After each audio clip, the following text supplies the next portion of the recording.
We're asked to graph this function, so we should know what the basic absolute value function looks like. If you were to make a table of values, get a bunch of dots, you'd see the graph looks like what I just drew here.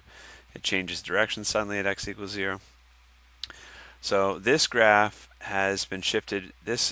Adding 4 directly to x shifts it 4 units to the left.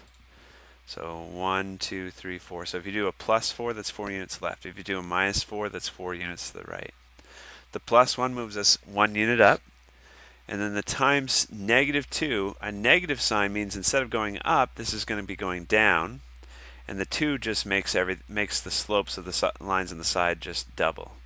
So we could test that by plugging in some values. If I plug in x equals -4, I expect to be at y equals -1.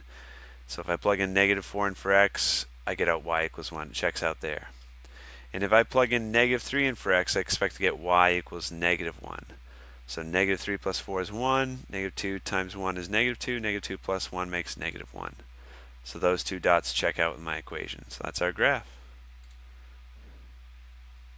Same thing with this one. We're shifted 3 units to the left. This -1 is a vertical shift that shifts us down 1. And it's times -3, so I need to be 1, 2, 3 units down from my next step. And then you can test it. If you plug in -2, -2 plus 3 is 1. 1 times -3 is -3. -3 minus 1 makes -4, so that checks out. And same type of thing for this last one, except I'm going to recenter it. There it is. That's the graph of the absolute value of x, that original one that I have. And from the original one, I need to shift myself 6 units to the left, 3 units down, and then times -3 means I need to go down 1, 2, 3 when I go 1 unit to the right.